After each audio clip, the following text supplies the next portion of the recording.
the folks who consumed the processed food sandwich had a 50% reduction in calorie burn because the body, so this gets into some of the other things we'll talk about, but that the processed nature of those foods created some metabolic dysfunction. Fat can be broken down into essentially 5 different categories at minimum. And a couple of these folks might have heard before, but we're gonna go even deeper. So the first type is subcutaneous fat. And subcutaneous fat is a type of white adipose tissue. This is the fat that's just below your skin. And so if you think about like fat on your arms or your thighs, your butt, you can also have some subcutaneous fat on your belly, but that's the stuff you can pinch. Now, I can pinch a lot right here. the other type of fat is visceral fat. And it's also known as omentum fat. And omentum fat is the kind of deeper recesses of your abdominal cavity, right? So this is the fat that's really kind of around the organs, kind of if you have a lot of visceral fat, putting stress on your pancreas and on your kidneys and just everything in your core. This is the fat inside your not on the outside of your muscles, but inside your body. Yeah, so it's like your abdominal cavity. Gotcha. Your visceral fat, and you want less of that. Yeah, this is the most dangerous type of fat. This is the fat that's most correlated with heart disease, with Alzheimer's, with type 2 diabetes. It's just putting stress on your core, everything, which there's so much around there. Digestive tract, your organs, your liver, your stomach, everything. And this is the stuff, it's a little bit more firm to the touch. It's a little bit harder to get your hands around. And so these are both still 2 types of white adipose tissue. These are storage fats. Okay, so your body's storing energy. And before I go on, let me preface by saying this. Our fat is actually amazing. It's one of the most important things that have made us the humans that we are today, is our ability to store energy and to go back and utilize that energy. Our fat is programmed to do what we've taught it to do. It's just doing what it's programmed to do. It's very good at it though. And it can be a little bit clingy, so you have to give the right messages, and that's part of the issue. So I just want to make that clear. And fat is also, we tend to think it's like scattered droplets of cells or unhappiness throughout our body, but it's really an organ itself. So fat is an organ. It's an organ. It's an organ that has this interconnected communication. And being that it's an organ, it produces its own hormones. All right, so it's like producing more hormones that encourage more fat storage if it gets out of hand. All right, so I want to preface by saying that. Wait, is it an organ or is it like an organ? It's an organ. Fat is an organ. Yes.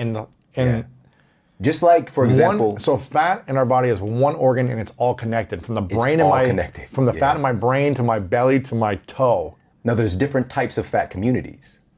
Okay. All right. So this is another conversation. I go through all of these. I literally call it the fat communities in Eat Smarter and break this stuff down. So there's another type of fat in the white adipose tissue camp that a lot of people don't know about. It's called intramuscular fat. All right, intramuscular fat. Is this the third type of fat? Yeah. And so this type of fat really works on site to provide energy to your muscles.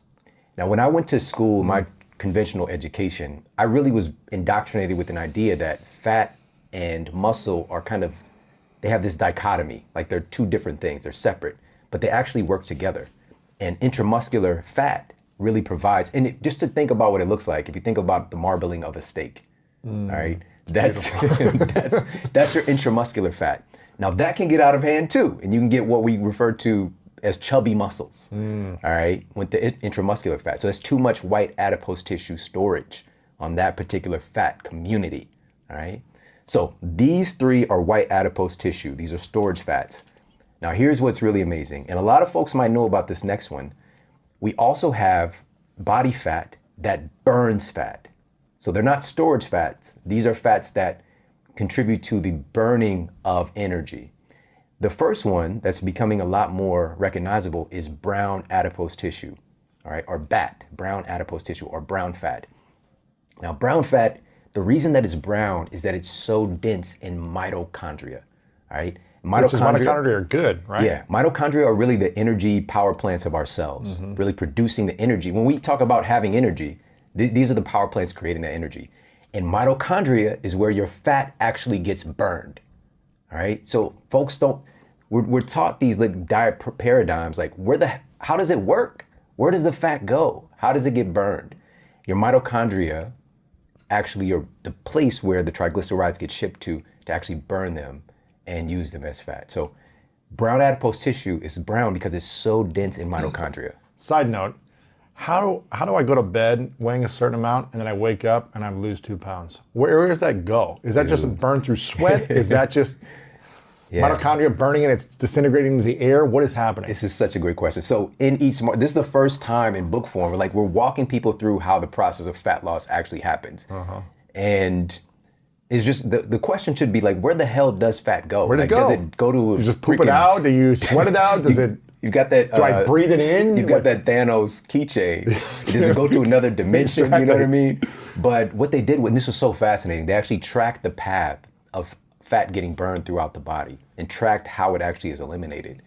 And so what they discovered was that about 84% of the fat, because, okay, we have to preface by saying this. For us psychologically, in our culture, we tend to think of burning fat, if there's a visual of it, it's sweating. Yeah. Like we're at the gym, we're sweating it out. That's your fat cells crying, having a good breakup cry, you know? That's what we think. Yeah. But in actuality, about 84% of the fat that you lose or that you expel from your body is through breathing. What? Yeah, it's eliminated via your lungs. Yeah, it's carbon dioxide. So no way. So fat about burns 84%. in the body and then it goes into your lungs? It's like transporting through the lung cavity and then you breathe it out? It's an eliminatory organ, you know? We don't think about that. What? We tend to think about like our gastrointestinal tract, our bladder as eliminatory organs, your lungs. And so you breathe about 84% of the fat that you lose comes out via your breath. And about a third of that happens while you're sleeping at night. So you breathe fat out. That's how you burn it. Yeah. How much? Caesar Milan is the dog whisperer. Yes. You're the fat whisperer. Exactly. I burn it in my sleep. So wait a minute. How much fat do we burn through our lungs? About 84% of it. So all of our fat. So if I'm 100 pounds. But this is not just your breathing. It's all the metabolic processes that take place to create the metabolic kind of offshoots or metabolic waste. It just comes through the mouth. Right, through the breathing. You also do eliminate some of body fat through fluids. So about, somewhere around the ballpark of about 15%, 16 to 14% sweat, and urine. Bathroom. Yeah. Tears. You can even, all of these things are eliminating fat products. Fat cells. Yeah. Is the fat, it looks coagulated when you look at it in your body, right?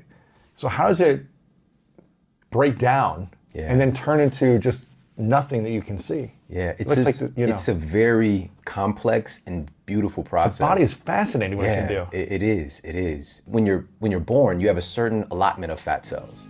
All right, you can't just indiscriminately kill them. They get filled with more and more energy. It makes the fat cell expand. So what we're trying to do is to get the fat cell to let go of its contents so they can be used as fuel. Right. All right. And so there are two enzymes that are really the head ushers that push the fat contents or triglycerides into the fat cell, or they usher them out when it's time to leave. So one of its hormone-sensitive lipase is the one that comes and gets folks out of the theater. All right. Lipoprotein lipase takes the triglycerides and ushers them into the theater. All right. And then there's organs that kind of dominate and regulate what those enzymes are doing. Namely your pancreas is like the mother of two brothers who have two different roles. One of them is insulin, and the other one, its brother, is glucagon.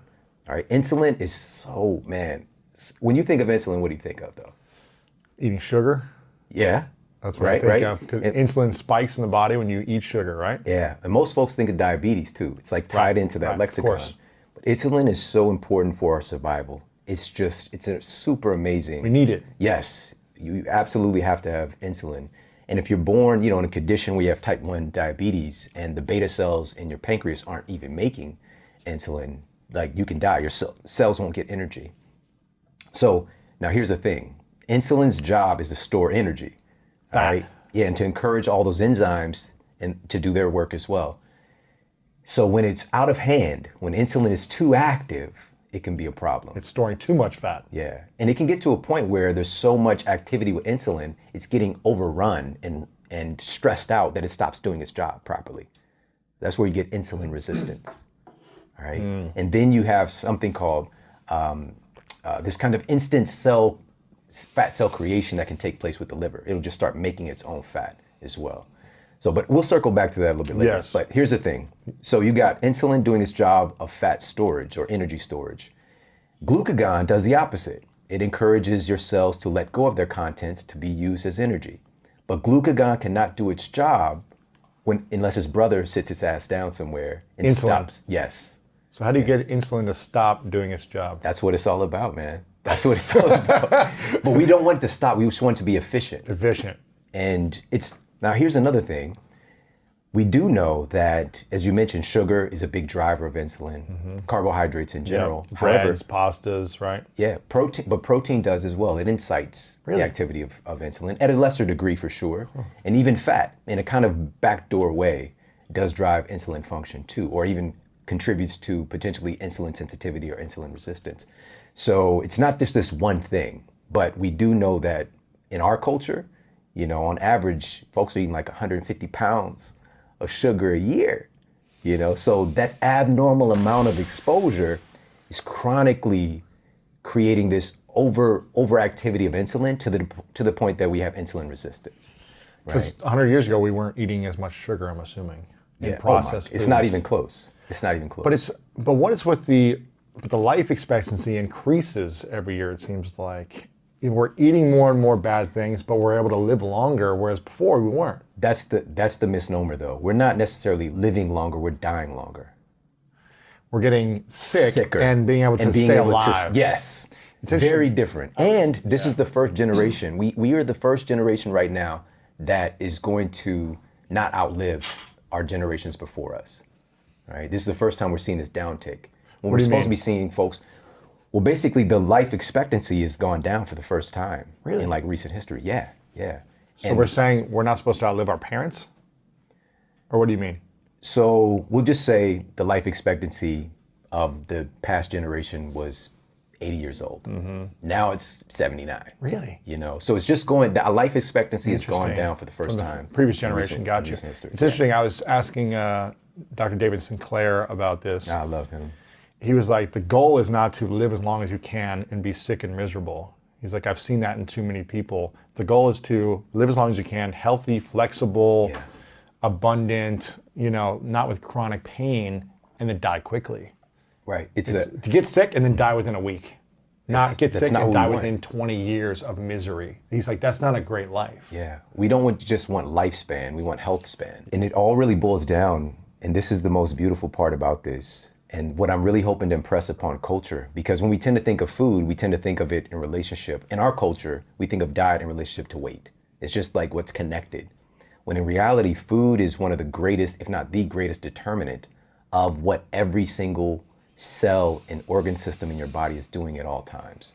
And this is what I really want to get across is, of course, I'm going to give you the best information possible on the metabolism connection with food, but also how does food affect your cognitive performance? And it's shocking when you find this data out, how deeply food impacts your levels of empathy and your ability to connect with other people. We'll break that down as well. What are the foods that cultivate more empathy and compassion? And what are the foods? Before we get to that, the fat storage, there was one more. Were you talking about brown fat? Yeah, brown fat. And there was another fat. Yeah, so there's that? one other fat. And so brown adipose tissue is very dense in mitochondria, right? So these energy power plants, that's why it's brown. Babies have a lot of brown fat. It's kind of an evolutionary adaptation advantage to prevent hypothermia, just to basically warm. keep thermogenesis going. As you become an adult, you have a lot less brown adipose tissue. It's mostly located like around your collarbones, your shoulder blades, down your spine. And brown adipose tissue is remarkable in that it's really correlated if you have enough brown adipose tissue, which you can create more, and the mobilization and activity of it is correlated with having a better body composition. So this type of fat is burning fat for you, if you know what Brown to do. fat. Yeah. All right, so we got 3 storage fats, and then we've got 2 other types of fat. And that's body fat that burns fat. Yes, and so this other one, and this is one a lot of folks might not know a lot about yet, is beige fat. Is this the 5th type of fat? Yeah, so this is beige fat. Beige fat. And so beige fat is really, really remarkable in that it can actually become brown fat or white fat, all right? Based on your lifestyle inputs and your nutrition can determine whether it's going to be turning into a fat storing type of fat or a fat burning type of fat. And the browning of this fat, one of the things, and I'll just throw this out there for folks since you asked about specific food, when we go through so many different, but I'm going to throw one out that might sound a little bit crazy, a little controversial, is coffee. Coffee has been found to encourage your beige fat cells to become brown fat cells. And in fact, one of the studies that I cited in Eat Smarter found they actually used fMRI, and they looked at what was happening in the body when somebody drank coffee, and they saw the brown fat areas of the body actually light up, signaling increased thermogenesis. And one of the studies found that there's about a 3 to 11% increase in metabolic rate from having caffeine. Now, there's a U-shaped curve of benefits, right? Some is good. Once we get to a certain place, we can mess ourselves up. And also we get in the conversation of what is that coffee coming along with, right? Is it coffee, or are you consuming coffee with donuts and crap? And like, these coffee creamers with all these synthetic chemicals. That is not good. And even the coffee itself, are you getting a piping hot cup of coffee with pesticides and herbicides and rodenticides and these toxicants that damage these hormones related to fat loss and fat storage and create kind of dysbiosis in the gut? So there's a big conversation there, and we dive into all these pieces to see, like, there's so many wonderful things that we have access to, but in our culture, we've been a little bit led astray. And it's not that coffee is inherently good or bad. It's been utilized by humans for centuries, but it's the quality and how you're going about it that can make all the difference. And the quantity probably, and Yeah, and so just going back to your original question, when we're targeting that, the belly fat specifically, and this is something that is not talked about enough, it's really about encouraging and optimizing the hormones related to fat storage and fat burning, right? And this gets into the conversation of calories, because we tend to be very calorie focused as far as if we're trying to lose weight or we're trying to lose belly fat. And it's not that calories don't matter. I want to make that clear. I want to preface with this. But when I was in my nutritional science class in college, the king, the monarch, the warden of diet is calories. And I say warden intentionally because it gets into this kind of prisoner mentality. Yeah. And diets are really revolving around this. And I'm always asking this question, and I'm so grateful that I've kind of hardwired myself to do this. Where did it come from? Where the hell did this idea start? And so I went back and examined the entire history of calories. And it actually, for me, it's just like when we find like Egyptian pyramids, like they didn't have any shit about calories. Nobody was even thinking about it or looking for it, even when it was discovered. And it wasn't discovered and used for nutrition. It was discovered and utilized initially in physics and engineering. And and this was in 1800s. And then it made its transition into nutrition thanks to a guy named Wilbur Atwater. But he's just kind of a little side note as well. And I go back and talk about all the people involved, but this is what changed America. This is what changed the world, really, was a physician. She's a pioneer for sure. Her name was Dr. Lulu Hunt Peters. And she's the one who popularized the term calorie. And she sold, and this was back in the early 1900s, she created a nutrition book, a diet book, and it sold 2 million copies back then, which is basically everybody and their mother had this book. All right. Now, what was it called? This was Diet and Health and the Key to Calories, something like that, the Key to Calories. But I went back and read these old fangled writings. There's like a lot of pieces of it online. And this began the indoctrination of our culture in starting to look at food in terms of numbers. It's no longer this dynamic, multifaceted entity that affects all of our hormones and neurotransmitters and organ systems. Now it's numbers. And she specifically said, we will no longer call a slice of bread a slice of bread. You won't say one slice of bread, you'll say 100 calories of bread. You will no longer say a slice of pie, you say 350 calories of pie. And so we stopped looking at food as food. We started this evolution and started looking at it as numbers. And she asserted that a woman of her height could eat whatever she wanted as long as she maintained 1,200 calorie intake. And now let me also make this clear. Dr. Lulu Hunt Peters battled with her weight for her lifetime, all right? And it's that term of like, teach what you want to learn kind of thing. Now, this is also crucial. And some people, this might tug at their heartstrings a little bit. This was also the beginning of this indoctrination, associating food with character, associating food with morality. And so she basically asserted that it's a character defect if you're not able to manage your weight. There's something wrong with you. And started to use terms like sin and punishment in relationship to food. And this was also during the time of like World War I, so food rationing was a big thing happening. Right. And she said, one of her quotes I put in the book, and I'm paraphrasing that, for every pang of hunger you feel, you should have a double joy knowing that you're saving the hunger pangs in a starving child or, with soldiers. So she's basically saying this was also a massive change in our perception that hunger is related to weight loss. If you're hungry, you're doing it right. And this started to really change the psychology of dieting, right? And so calories began to become the king and the big focus. Now, I want to say this, calories matter for sure. It's a measurement of energy in food, just like a meter is a measure of energy in distance. But that meter is consistent. If we measure this room consistently, it's going to be the same meters. Same distance. However, calories are different. Completely ignore, when you're talking about a measurement of energy, it ignores the complexity of human digestion and human hormones and neurotransmitters and cellular function. It's going to be different every day, the calories that you consume and what effects it has on your body. Because our hormones are changing, our Yes. bodies are changing, our timelines are changing. What we used to eat when we were 12 may not affect us now when we're 40 or 50. Exactly. Let alone you versus another person. And this is where we get in these situations where a diet works for one person, but it doesn't work for someone else. And I'm sick of it, man. Wow. Because people keep thinking there's something wrong with them and they're not getting these very fundamental principles. And so folks can start to free themselves of this caloric prison. I can share, there's 5 really powerful metrics that are not examined. There's really 5 major things that control what calories do in your body. What are those? So if we think about, I keep mentioning hormones, but just to give a good analogy of what hormones are really biochemical messengers that help your cells, this cellular community that you have, this amazing cellular community, to communicate with each other. It's like metabolic DMs, right? It's like text messages, emails. How many hormones do we have? There's about 50. 50 different hormones. Yeah, about 50. Are hormones, what is a hormone? Is it a cell? Is it an organ? Is it a connecting point? What is it? So the most important fundamental building block of our hormones are proteins. All right. So I want to really reiterate this, how important protein is, because it's needed to build your freaking hormones. All right. Where are hormones stored? All throughout your body. Even like that fat organ that we talked about is making its own hormones.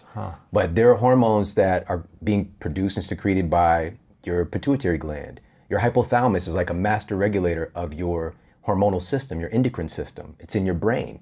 And so one of the things we talk about in the book is this growing epidemic of neuroinflammation that is messing up people's hypothalamic function, that's screwing up what's happening downstream. Like your thyroid is on that HPA axis. Is the thyroid here or something? In your throat. And so that's largely considered like the metabolic regulator, like your master gland associated with fat loss or fat storage. And it definitely plays a role. So these are all pieces in this web. Now, what's actually determining what these calories are doing, and so I gave a little preface of what our hormones are. So when we're talking about calories, these 5 things, and I'll give an analogy. I'll give like an acronym, the DM. All right, we're going to use that as our letters. So it goes down in the DM. You know what I'm talking about. So the first thing that's controlling what calories are doing, the T stands for the type of food itself, determines what the calories are doing in your body. And this is highlighted in this crazy study. And this was published in Food and Nutrition Research. Listen to this. This is freaking crazy. They went to find out what would happen with a meal of the same calories that's either a meal of whole foods or processed food. Same amount of calories. So a bowl of cereal and some fruits and vegetables. So what they did was they had sandwiches. And so one set of folks got the sandwich that was considered whole food sandwich, which was whole grain bread and cheddar cheese. The other folks received the processed food sandwich, which was white bread and cheese product. Right? Oh no! And that's Kraft, Kraft slices. That American it's cheese not tastes legally, so good. They can't call it cheese. And so here's what happened after, and I love this study because they tracked the pathway of calorie burn, their metabolic rate, and what happened when they ate these 2 respective sandwiches. After they compiled the data, the folks, even though the calories were the same, the folks who consumed the processed food sandwich had a 50% reduction in calorie burn after eating that damn sandwich. 50% reduction. Why is that? Because the body, so this gets into some of the other things we'll talk about, but that the processed nature of those foods created some metabolic dysfunction and some confusion for your endocrine system. Oh man. And your nervous system and all these, the cellular community, that communication. So now the body is less apt to let go of that energy. It's confused. It's trying to hang on to it. All right. Now, what are most folks eating? Processed foods. All right. So it's literally changing the way their body even associates with calories. And they're trying to count these damn points and not understanding that the very nature of how their body's operating is skewed. So that's just the T. That's the type of food. All right. So the H is how the food is prepared. Has a massive impact on what the calories do in your body. So you mean whether it's cooked, whether it's raw, whether it's stir fried, I don't know. Like all of that. Really? Exactly, yes. So to give a good example, if you think about spinach, right? Spinach, a lot of folks, of course, consider it's a healthy food. Popeye was like knocking it down in a can. I don't know have you ever had spinach out of a can? No. It must have been tough times. But so spinach this is a good one because these green leafy vegetables, there's nutrition that's locked inside the cell wall. And you have to basically crack open the cell wall to extract the calories and some of the nutrients.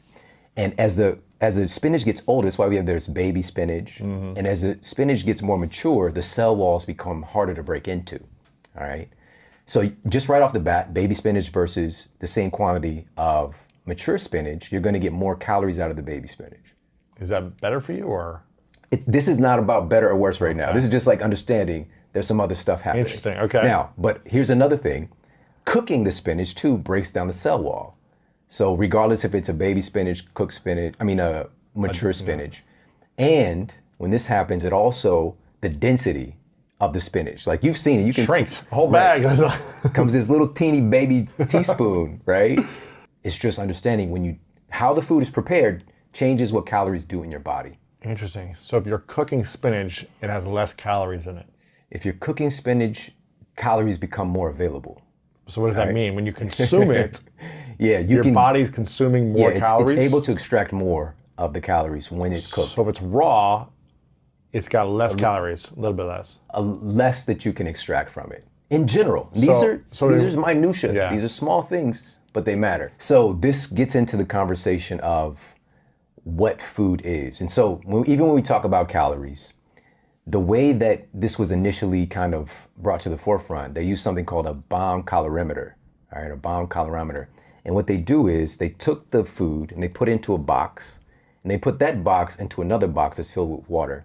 And then they would burn the food with electrical energy to find out all of the available calories that were in this food that was used to heat the water up. And so once they did this, they were like, okay, there's 200 calories in this particular food product. The problem is you might be the bomb, Lewis, but you're not a bomb calorimeter, all right?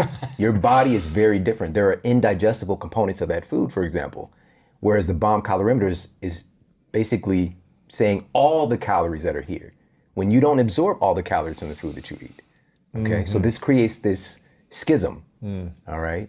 So those indigestible components they're gonna be more in raw spinach. You're not gonna digest as much. I hope that makes sense. Yeah. So you're not gonna digest as much and you're not gonna pull as many calories in. However, there's bioavailable micronutrients that you're gonna get.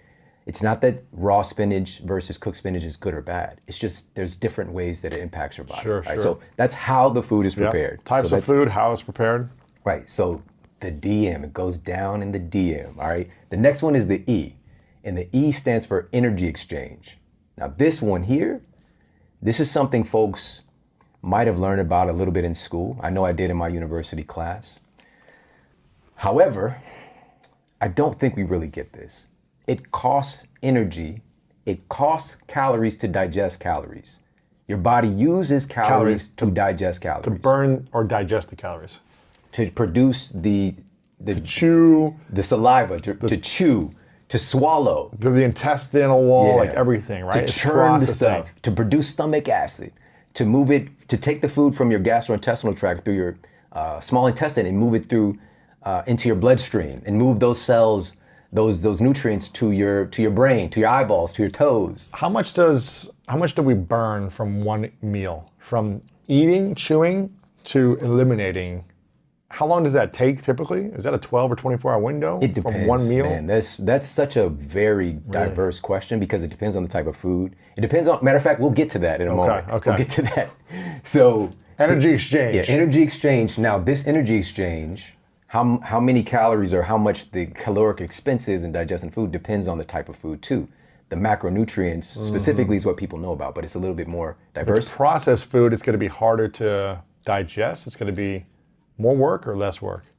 It depends on the type of food. Got it. But we'll stick with the overarching because we could do the whole show just on that one topic. But just on the macronutrient side, Okay. proteins are well noted to be more calorically expensive to digest.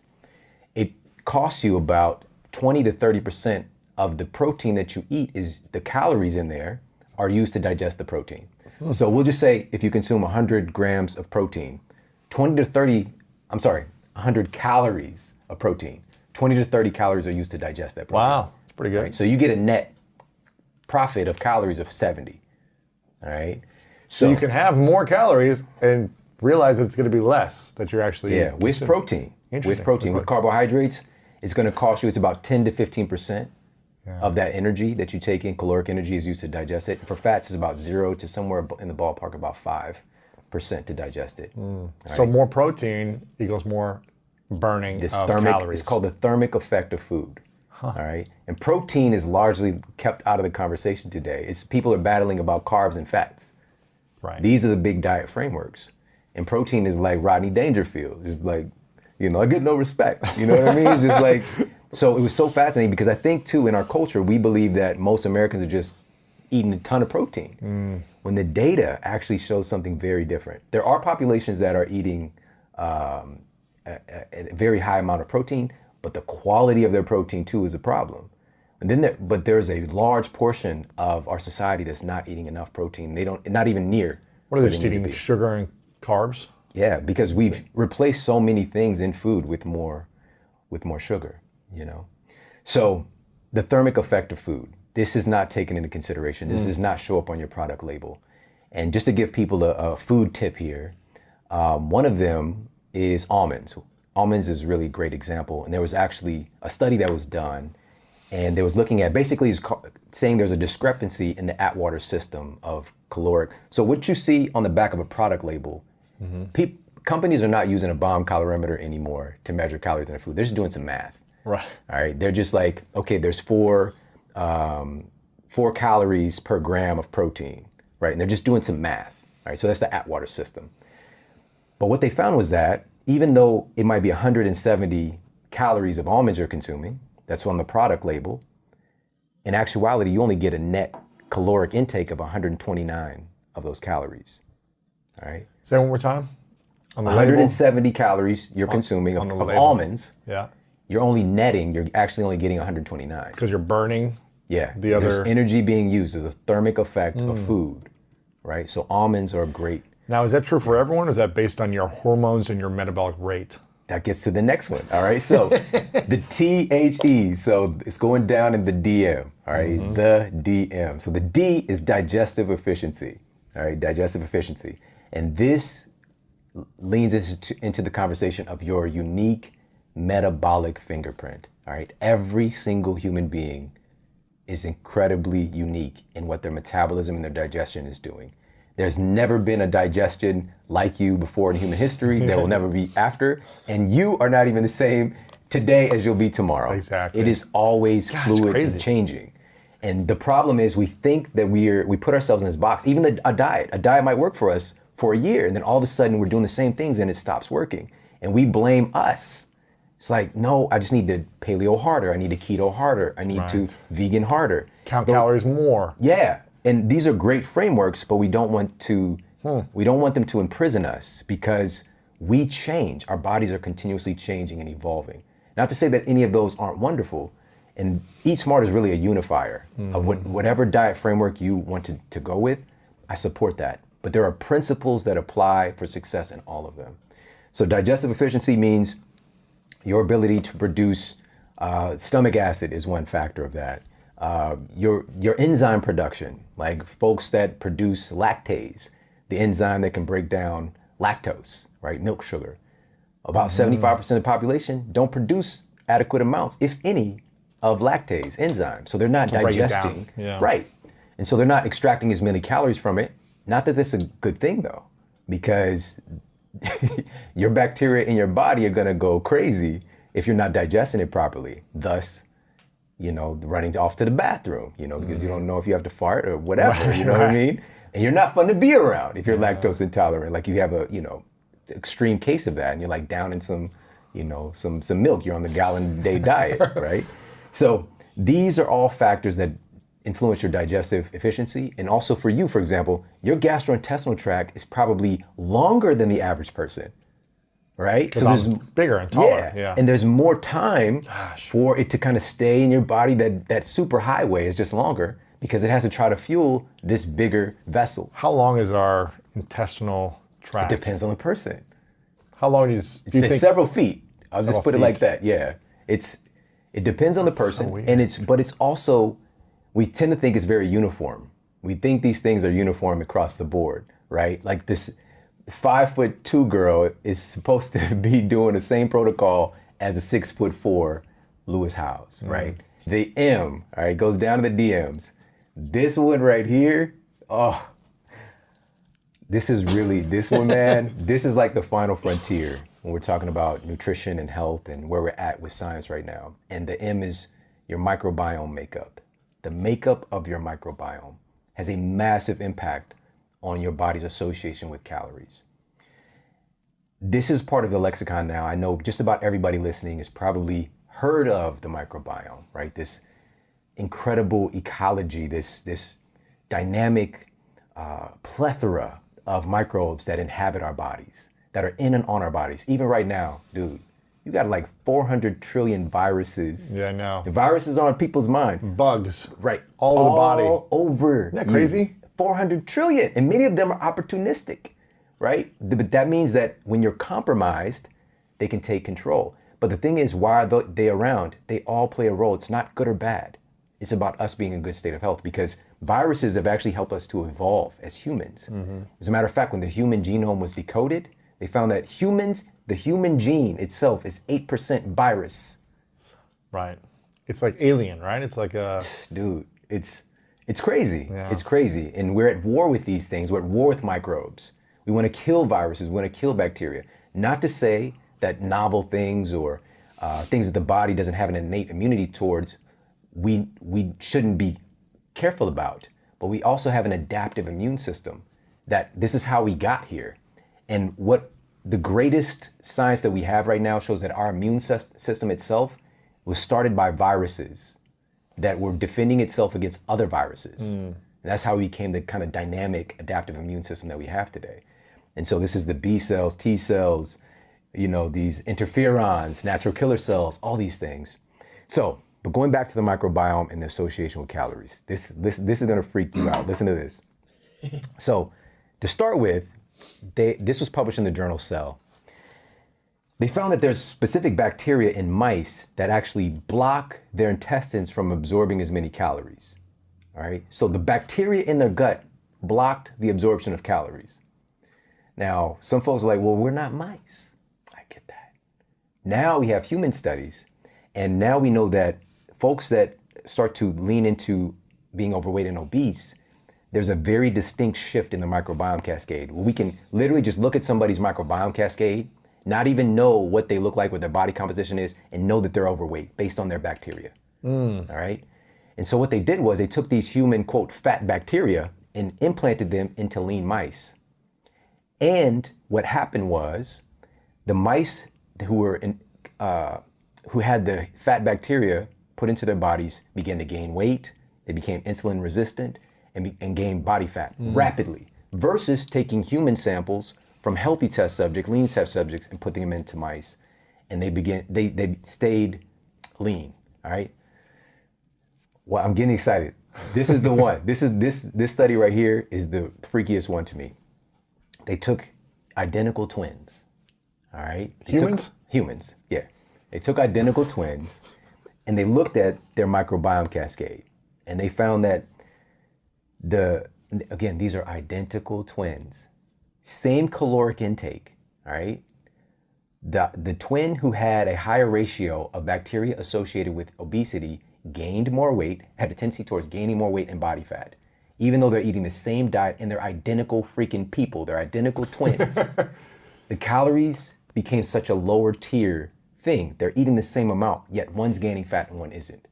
So this conversation is so much bigger than just managing calories and telling your patients that they need to be in a caloric deficit. We're way past that right now. These things matter. They absolutely matter. But there's so much more to the picture. And so many people are suffering because they keep doing calorie restricting and trying all these different diets and not understanding we need to get your microbiome healthy. How do we get the microbiome healthy? So that's the solution. Yeah. It's focused on the microbiome, not the calorie deficit. Yeah. This is a big part of the book too. You know, we focus on these things.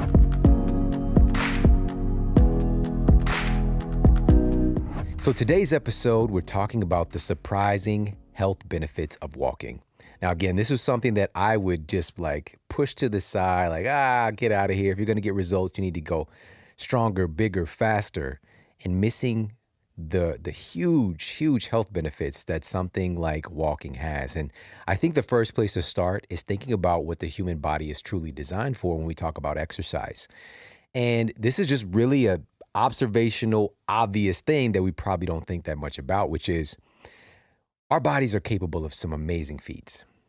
Now, if you take an exercise like a barbell squat, great, absolutely amazing for so many aspects of our health, from anabolic hormone secretion to obviously building muscle. You know, squats are just popping today because of the squat booty phenomenon, all right? The squat booty is in right now, all right? It's so hot right now. And squats are just the big kind of exercise that's getting a lot of love today, where, of course, there's people that have been doing squats for decades. It's like, I told you guys, this is how you get the squat booty. It's not from doing donkey kicks. And no disrespect to donkey kicks, but nothing compares to these big movements like the squats, like deadlifts and things like that. So the question moves to taking a barbell with 200 pounds, 300, 400 pounds, and putting it across your back and dropping your butt to the floor, up and down for a few reps. Is that natural? Is that a natural human movement? We can do it, and it has a lot of great benefits, especially if you're doing it correctly. But are we designed? Is this something that our genes are expecting us to do, to go in this repetitive motion up and down? Is this something we would see replicated in nature? Nah, not really.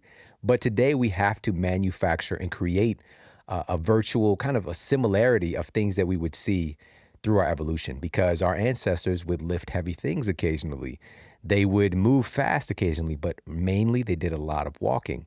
So I'm saying this to say I love squats. No disrespect to squats, but are we truly designed to do that? No, not so much. The number one exercise that we know for certain that we are designed to do is walking. That's what our human physiology is for certain designed to do.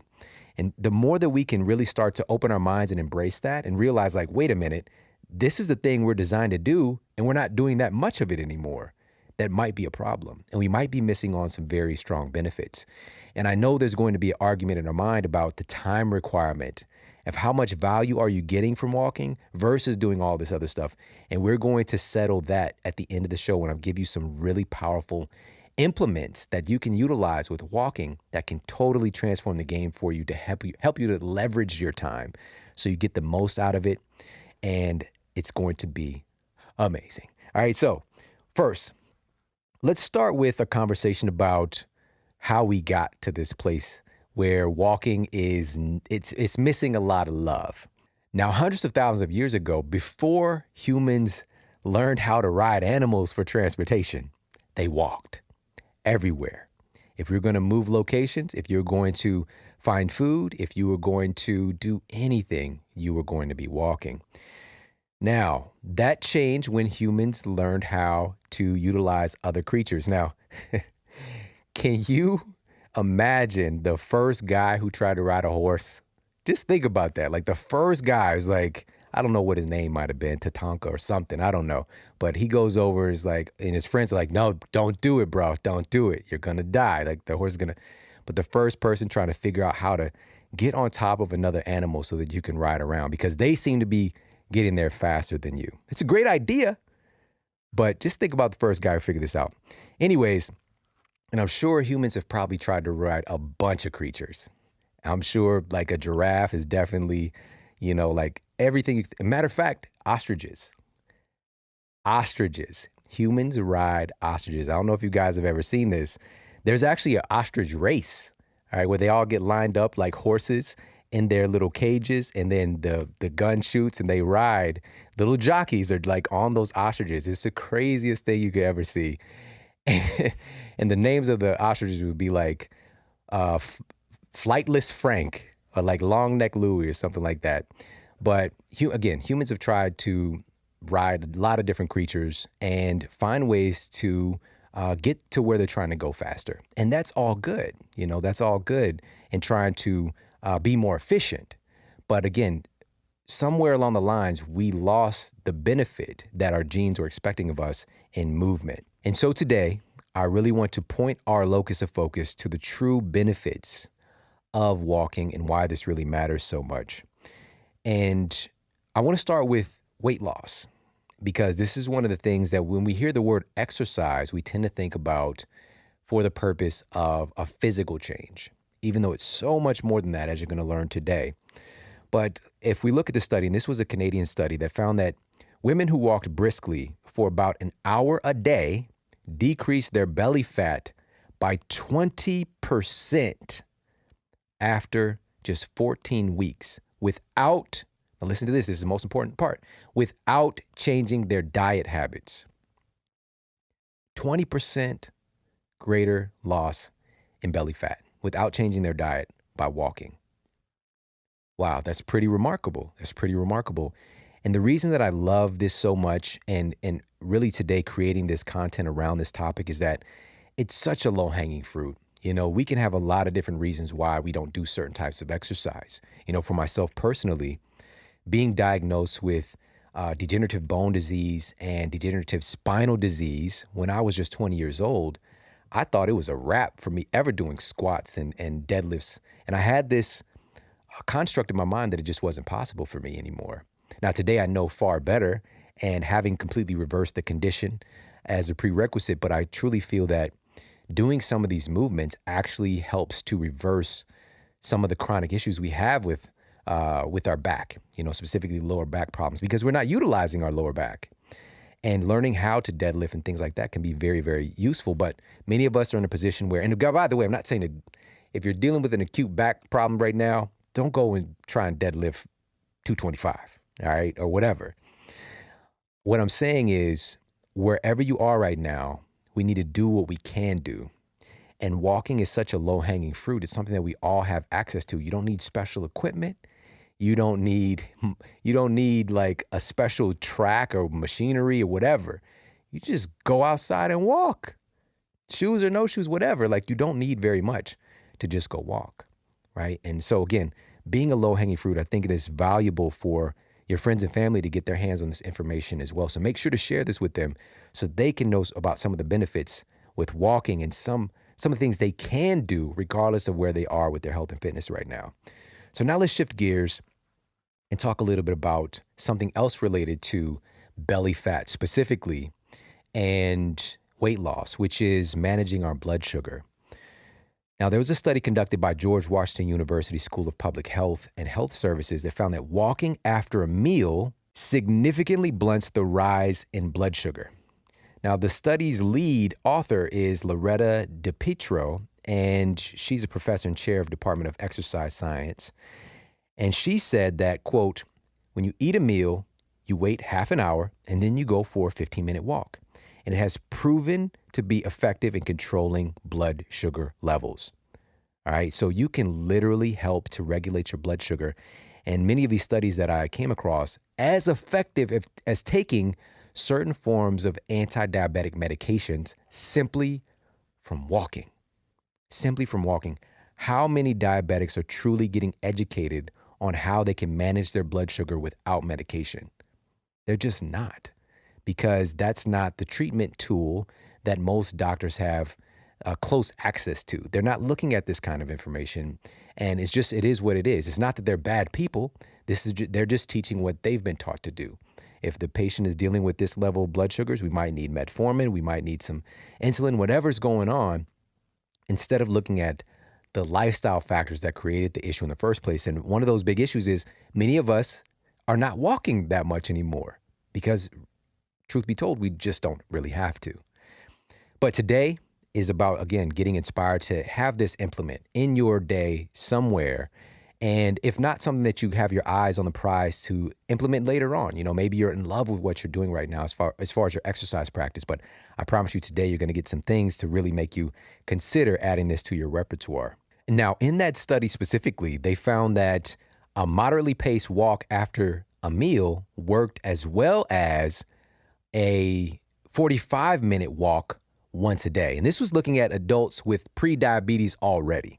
All right. So saying I don't have the time to do like a full 45-minute walk, well, you don't have to, because this actually works better by you simply, again, have a meal, wait about 30 minutes and go for a quick walk. 10, 15 minutes can help your body to really regulate your blood sugar. And what the lead author said is that walking is beneficial because the muscle contractions help to clear your blood sugar. It helps to clear the sugar, the glucose that's in your blood. And now researchers at Harvard Medical School found that women who did at least 30 minutes of daily walking slashed their risk of diabetes by 30%. 30-minute walk, 30% slash in your risk of diabetes. And it's really that simple. But are we doing this? Are we taking advantage of this? Do even people know this? That is the thing. And so today, again, it's really about putting this all together for ourselves and truly understanding the benefits and why this works. So the researcher mentioned that this helps to clear the glucose from your blood by that movement, those muscle contractions, rather than just kind of being stagnant. And when it comes to diabetes specifically, in the relationship to weight loss, belly fat, we've talked about this before on the show, and I'll put a link to the diabesity episode that we did a while back, so make sure to check that one out. But essentially, when your cells start to become resistant to insulin, to glucose getting into the cells because it's been bombarded with so much glucose, what's going to happen is these molecules, this glucose, is going to get shipped to your liver, and your liver is going to do this process called lipogenesis, which literally means fat creation. It's going to make fat out of all of this glucose because it's not getting stored in your cells properly. That's what one of the hallmark pieces insulin resistance is with diabetes. And now this lipogenesis is going to preferentially get stored on your belly. So you're literally manufacturing belly fat when you're insulin resistant, when your body is not handling blood sugar properly. That's why this matters. That's why this is related to weight loss. And that's why this is also related to reversing the symptoms and also, of course, prevention with diabetes. So on that note, let's shift gears and talk a little bit about something else with the blood that we talk about, not just blood sugar, but blood pressure. One of the first things I came across was a study done in Korea that looked at what the impact of walking 40 minutes a day would have on blood pressure with people that are hypertensive patients or even pre-hypertension as well. And what they found was really surprising. They were able to essentially regulate their blood pressure and drop it a significant amount of points simply by getting in this daily walk. So the researchers measured the men's blood pressure in the study following a 40-minute brisk walk, and also did 4 10-minute walking bouts as well. So 40 minutes at one time, and also breaking it up into 4 segments. And so, by the way, what does this mean with a brisk walk? We're talking about 3 to 4 miles per hour. So it's a pretty, just a nice pace, but not like really going too far. And you're not just cruising along either at a really, really slow walk as well. So a nice brisk walk. And so after the researchers compiled all the data, they were shocked to see that this 40-minute walk was able to drop the blood pressure 5 points. So normal blood pressure being like 120/80. But sometimes that number can be, 140/90, whatever the case might be. But it can drop that number 5 points from a 40-minute walk. And those 4 10-minute bouts of walking would drop it consistently by 3 points. All right. So again, real simple solution to lowering blood pressure is making sure to get in some daily walking. And the researchers were calling these quickie workouts really beneficial because we don't want to get locked into like, I don't have the time because I don't have 40 minutes at one chunk or an hour, whatever the case might be, to dedicate to going for a walk. But these quickie workouts and quickies, sometimes it can be all right.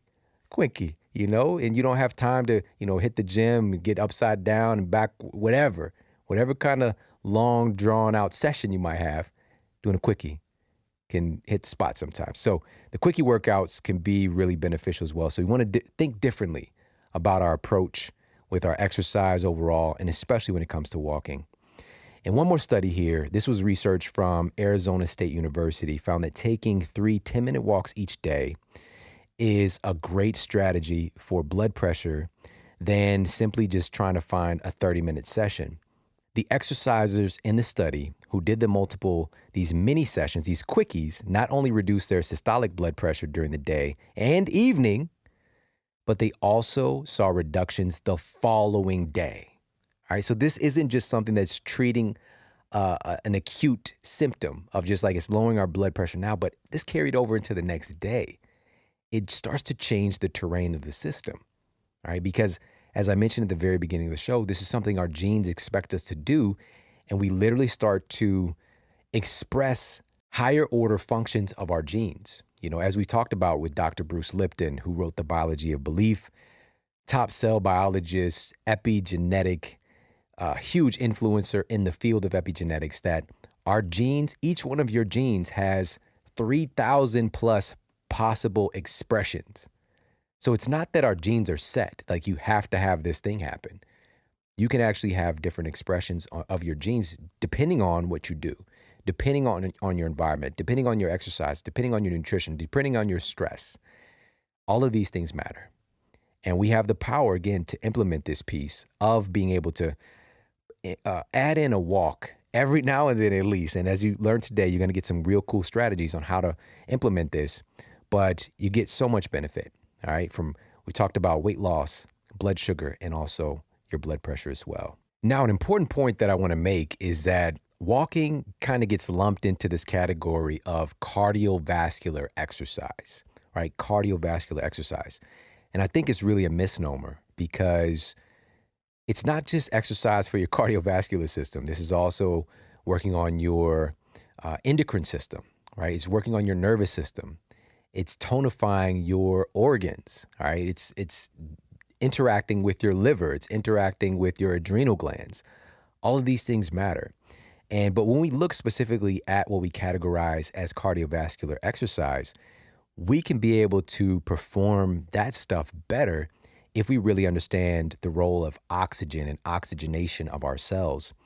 And I wanted to share this here because this is important and something that, again, I don't think a lot of people know about, but there was a study that was published in Medicine and Science in Sports and Exercise that tested 30 healthy athletes for 6 weeks to record the effects of cordyceps on their performance.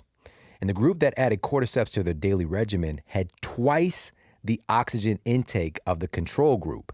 And why this matters is that when performing, whether we're wanting to walk more or specifically if we're doing high intensity interval training or long distance running, this can be a very great implement or something that is a nice supportive factor in that type of exercise. And why this matters with oxygen is that oxygen is essential in supplying nutrients to your muscles and preventing fatigue and also helping to prevent the buildup of lactic acid. Basically, your body being like, I'm not going any further, bro. We have to shut it down. So again, we're talking about literally twice the oxygen intake by utilizing cordyceps. And also there's another study done by the same group that showed a 9% increase in aerobic activity from utilizing cordyceps. More than ever today, our immune system is a big point of focus for health and fitness. And it's because we're seeing this incredible trend of autoimmune diseases. And as we know, we talked about many times on the show before, this has a lot to do with the relationship between gut health and several other factors, antibiotic use, and there's many other things that play into this condition. And I'll put a couple of links to certain episodes we talked about autoimmune diseases and solutions, like with top people in the world, the top physicians in the world that have figured out solutions to helping people to reverse autoimmune diseases from Hashimoto's to colitis, you name it. And so I'll put those in the show notes. But the bottom line is our immune system needs to get some love and attention. And one of the big components of our immune system is something known as your lymphatic system. And this is basically your extracellular waste management system in a way, if you want to think about it like that. But this is a system that's really helping to move immune cells throughout your body and getting them to places that they need to be. And you know about your circulatory system, which moves around a lot of nutrients. You know, this is where your blood is moving throughout your body and providing fuel for all these different cellular processes. We know about that part, but you have 4 times more lymph fluid than you have blood. This is literally most of the extracellular fluid in your body is via your lymphatic system. It's important, and there's a lot of it. But here's the rub. Your circulatory system can move because it has a pump, all right, which is your heart, and there's other things involved in that pumping action as well. But your lymphatic system does not move unless you move. It does not have a glorified pump like your circulatory system. This is where things can get kind of hairy and can get gummed up. You can literally start to get severe issues when you're not moving that lymphatic system. And it's basically like a one-way valve where it only can pump upwards until it gets to around your collarbone and then dump back into your system. And we did a whole episode, kind of the hidden life of your immune system. If you want to know more about this, I don't want to spend too much time on it here. I'll put that episode in the show notes. Definitely check it out. It's one of the best all-time favorite episodes and most downloaded as well. So make sure to check that one out. But to move our lymphatic system, the very best way, if we look at the list, and way up there on the list is walking, simply walking. And there was a study published in the journal Sports Medicine that cites that during steady state exercise like walking, your lymphatic flow has been shown to increase to levels approximately 2 to 3-fold higher than when you're not doing anything. All right, it's right there in black and white. This is the way to really move that lymphatic system, really exercise that lymph system, and make sure that those immune factors are being able to do their job. We need to move around because exercise is not just about looking good. It's about your immune health. It's about assimilation of nutrients. You assimilate your nutrients far better, and I've talked about studies about that many times on the show, when you exercise. And also elimination. If you're not moving, you're not eliminating waste properly. All right. So this is why it matters. And this is why we, again, for your immune system, adding in some walking is going to be paramount. And just one more point in this category here with the immune system, there's a study conducted at Appalachian State University that found that walking caused short-term boosts in immune parameters, most notably for neutrophils and for natural killer cells. So this is helping to boost that immune activity in natural killer cells, for example. These are immune system weapons that are trainable. Like they learn how to take out pathogens and unwanted viruses and bacteria. These are like adaptable ninja cells in our body, these natural killer cells. But if they're not able to move around and do their job, then you're going to be at a disadvantage. All right, so I hope that makes sense. Now let's move on to another really interesting category, and this is the relationship between walking and longevity. Walking and longevity. If you look at the places in the world where they have the most centenarians, the people that live to be over 100 years old, you find a consistent pattern that they get their walk on, all right? Lots of these folks walk regularly. Now, according to a study that was published by the Public Library of Science in Medicine, walking for just 11 minutes a day is enough to extend your lifespan by 2 years. 2 years by simply walking 11 minutes a day. Meanwhile, research from Australia's University of Sydney has found that swapping 1 hour of sitting each day for 1 hour of walking can slash your risk of early death by about 14%. And if you stretch that out and you look at the research and look at the numbers, that could mean roughly 9 additional years of life by walking. All right. It's right there in black and white when you look at these studies. And it's kind of shocking that you don't hear more about walking. You know, we hear about all these different fancy exercises, which are all good, but we overlook just how vital this can be to keeping us healthy for many, many years to come, and literally adding more days and years onto your life. And so how does this all work? Well, researchers found that by measuring the increase of telomerase activity and the decrease of senescence marker P16, and these are both markers of cellular aging, over the 6-month period, the physicians were able to show that regular exercise, specifically walking, had triggered this anti-aging process. And so telomeres, we literally had on the person who wrote the telomere effect, along with her co-author, Elizabeth Blackburn, who won the Nobel Prize for the discovery of telomerase, which is how our telomeres, just to summarize this, are the greatest biological marker that we have that can tell us how long we're going to live. And these are these kind of end casings at the end of our chromosomes. And as we age, these telomeres get shorter and shorter and shorter. And it's just thought to be like, oh, well, that's just how life happens. You age. But we found, and we talked about this with Alyssa Epple, Dr. Alyssa Epple, who's the co-author of The Telomere Effect. And we'll put that in the show notes too. Classic episode. That there are things that we do that can literally, like you can see this, we can now measure this, accelerate the shortening of your telomeres, literally like accelerating the time that you're going to die. And there are things that you can do to extend your telomeres as well. And this enzyme, specifically telomerase. So walking has been found to increase telomerase activity, the enzyme that can add length back onto your telomeres. Again, that biological marker within our chromosomes that tell us how long we're going to live. Not just how long we're going to live, how long we're going to live healthfully, all right? Plus the decrease in senescence marker. Now, senescence is a programmed cell death, basically, all right? So right there in black and white, walking will increase your longevity. And there was a meta-analysis that was published in Medicine and Science in Sports and Exercise that looked at the relationship between various forms of exercise and telomere length. And they looked at 6,500 test subjects. And the 3 different categories of exercise were strength training, walking, and running. Now, what they found was that someone who participated in a single activity of those was about 3% less likely to have very short telomeres than someone who didn't exercise at all. Now, here's what's interesting. The risk declined even more substantially when someone did 2 forms of those exercise regularly. People who reported doing 2 types of those exercises were 24% less likely to have short telomeres. And people who did all 3 forms were 29% less likely. So just if you have 2 of those, walking, strength training, for example, that is a huge, huge benefit in protecting your telomeres and keeping you younger longer. All right, so just thought that was really cool and something valuable to share. And really quickly, if we talk about the relationship with walking and something like stress or even depression, you know, things that we consider to be more like mental weight.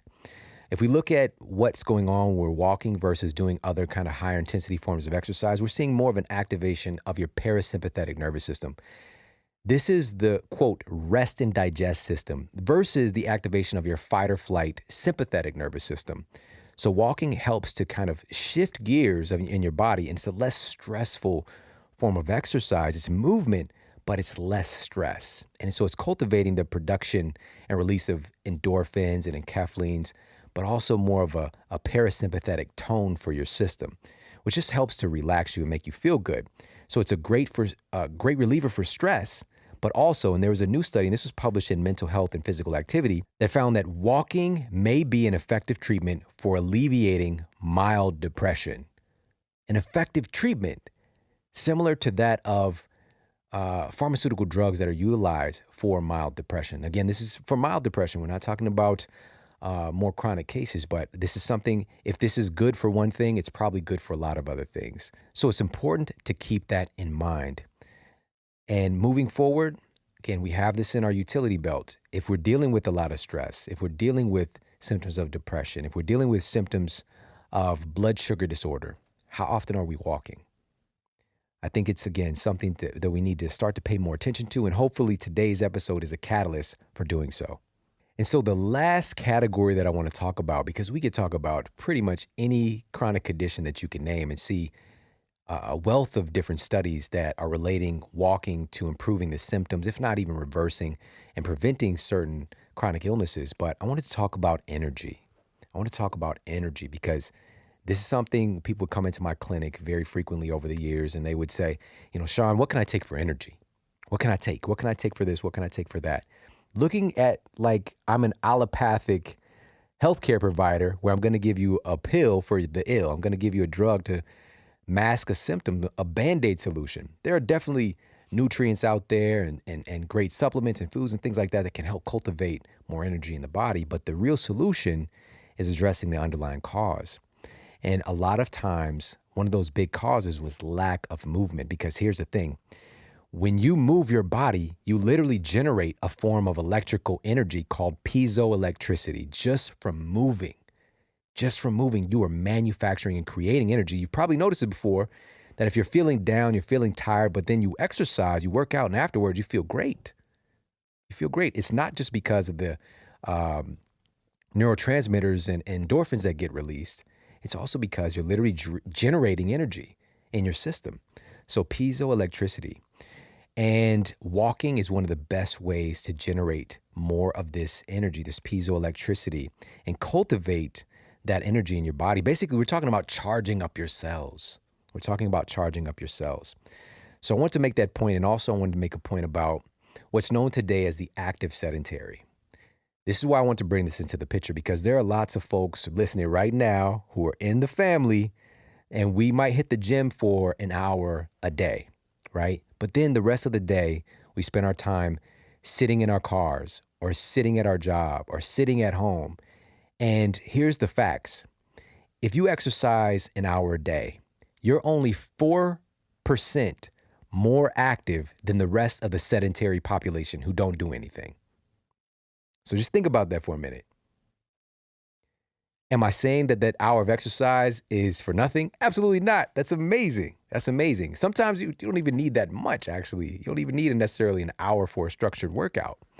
It's great. We got benefits and we are winning to a degree, but if you're spending the rest of your time sitting, you're only 4% more active than the sedentary population. So having this new angle with walking and being able to imbue this into our day in more creative ways, which we're going to talk about now, this is going to put you in a whole different league as far as your health and your vitality and your ability to truly accomplish your goals. And so now let's talk about some implements. Let's talk about how do we effectively execute on this knowledge that we're taking in today with walking.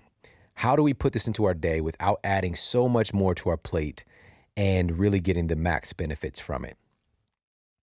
Well, number one, I want you to be aware of high intensity interval training in regards to walking, because the research clearly indicates that when you are walking, if you actually change your speeds while you're walking, you actually will be burning more calories simply by changing speeds.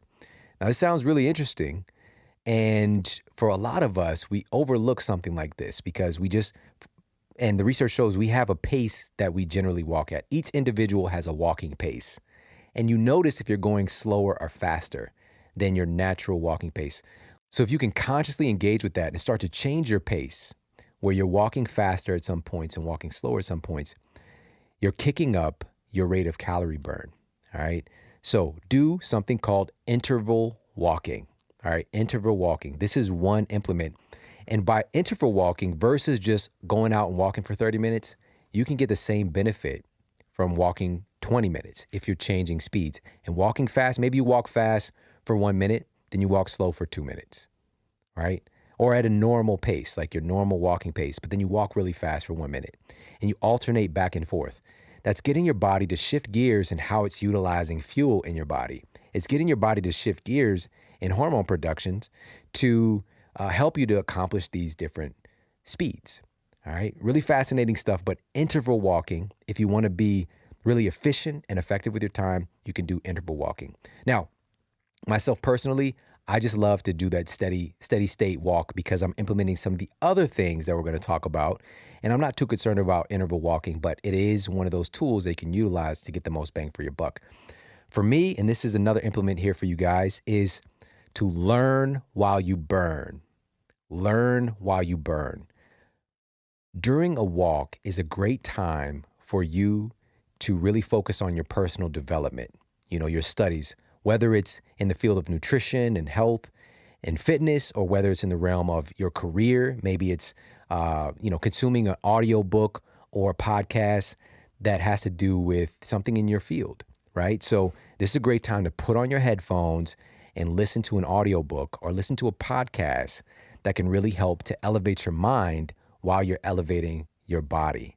All right. So learn while you burn. This is an efficient way to do this, an effective way to leverage your time, because maybe you're listening to your audiobook or podcast, while you're just kind of kicking back, or maybe you're cleaning the kitchen. I don't know, whatever the case might be. Those are all great, but this is just something where you can get a little bit more in. You can get a little bit more in, or you can swap out a different time that you're just, maybe sitting around, and get out and do a little 20-minute walk and listen to a podcast while you're doing it. All right. And I know some people right now are actually walking while listening to this, and a big shout out to you. And this is also another place where you can walk while still getting some work done. All right. You can do a walking meeting.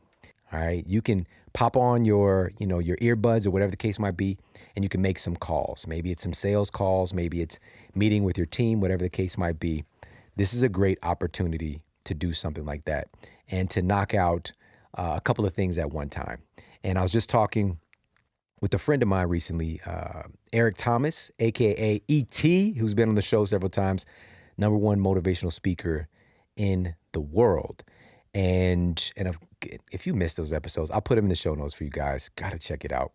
But we hopped on a call, and immediately we were just doing some work together. And it was a webinar type thing. And I called him right after, and I could hear he went from being in a stationary place to immediately when he got on the phone, he put on, I guess, his headpiece, or he just grabbed his phone and he started walking around his neighborhood. All right. That's what he does. When he gets on calls, he goes and he starts walking around. All right. So this is something you could make it like an automatic connection, right? It's a neuro association. I get on the phone, I get up and walk. You don't have to go outside and start walking. You can even just walk around your house. All right. But this is a great opportunity for that. Okay. You can still get work done while you're walking. So here's some other implements is to get more bang for your buck, especially, if you're an athlete, again, like my mindset was like, I'm not walking, bro. But you can actually up the ante and make this a little bit more challenging. Throw on a weighted vest. All right. Put on a weighted vest and go walking. Or you can, if you don't have a weighted vest, maybe you could even just grab a backpack and put some heavy items into the backpack. But I want you to mind your form. Okay. You don't want to put on a backpack and start walking around and you end up looking like Quasimodo or whatever. I'm not trying to have you do that. Just mind your form.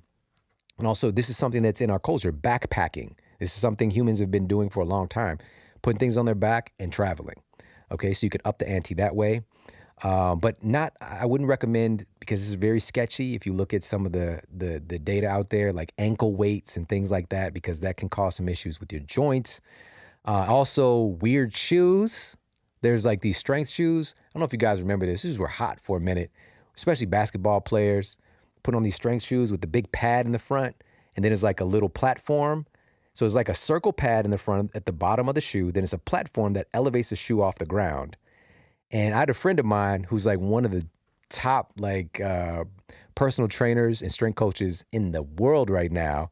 But I remember we were 16 years old, bro, if you're listening to this, and he would literally have these shoes on playing basketball with us.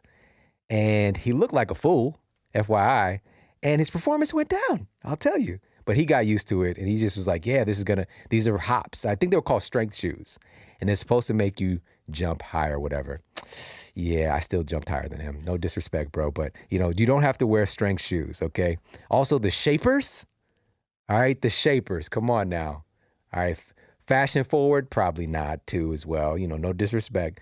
but there are no fancy shoes that are going to make the walking more beneficial. And what those are called, like with the huge big soles, these are called maximalist shoes, right?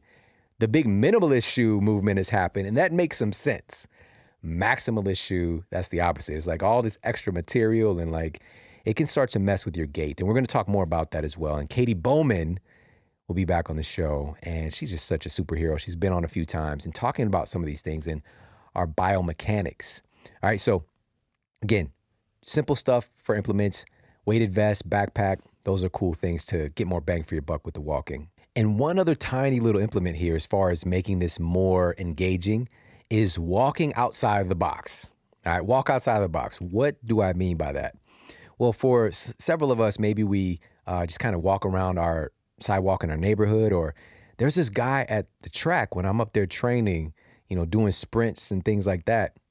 He's an older gentleman, but he doesn't just walk the track. He's like going zigzags up and down, walking across the field, coming. It's the craziest, amazing thing you've ever seen. Even when he's talking to a friend, like he bump into another guy and they'll be talking and he's zigzagging like across and back while the other guy's walking straight. And it's just like, what? This is very strange, but he's making it creative. He's doing something that, and I see him do this every time I go to the track, he's there. He's created something that I guess he really likes to do. And it's making it more entertaining for him, I'm sure, more creative, and it's just bringing another element into it. So walk outside the box, make it adventurous, okay? Even having the ability to, when we're talking about exercising, maybe you walk for 10 minutes and then you stop and you do 50 push-ups. And then you walk for 5 minutes and then you do lunges for a minute, or whatever the case might be. There are many creative ways that you can upgrade that walk and also be creative in the way that you're moving and the way that you're interacting with your environment, right? Finding creative things to do, picking up a stick and hitting some rocks or something, whatever, like just using your environment, jumping onto things. Maybe there's a little platform right there that you can walk across and balance like when you were a kid. Start to see your environment differently, engage with your environment and make it more creative. And last point with walking, and I found this to be one of the most valuable things, is to make it social. So this isn't taking away your time. This is adding time for you. This is adding valuable quality time to go walking with your friends or your family members and talking, hanging out while you guys are walking and getting all the benefits we talked about today on the show. All right, I already mentioned the walking meetings. You could do that with your coworkers as well. Like just get up and go walk and talk about business. But this is such a great time for connection. And this is something my wife and I did a lot more than we do today, especially when she was pregnant. We would go and just walk around the neighborhood. And even when my son was born, we get the stroller and we just go walk and we talk. This is when we had time to connect. This one is when I was working a lot more different kind of schedule, running my clinical practice. And so I didn't see her as often as I do today. And it was just awesome. It was awesome. And now today we still exercise together. But also just going for a walk is one of my favorite things to do, to just walk and hang out. And my little guy, who's 6 years old now, he loves to do it as well. Like generally it'd be me and him most of the time when we go for a walk, and and this is a true story. I think it was like 2 days ago. We just went out for a walk and he's always like, can we get the bats? So he'll go and get these little plastic baseball bats and we'll hit some rocks or something like that, or we'll use them and pretend that they're swords and just like kind of make it an adventure. Like we put ourselves inside of a cartoon or something and we have fun like that. And so again, make it social. So these are some implements, and you've got a wealth of studies and new connections to why walking is such a valuable addition to your repertoire and something you can just have right there on hand. You don't need anything else except to just get up and start moving and start walking to get all of these benefits.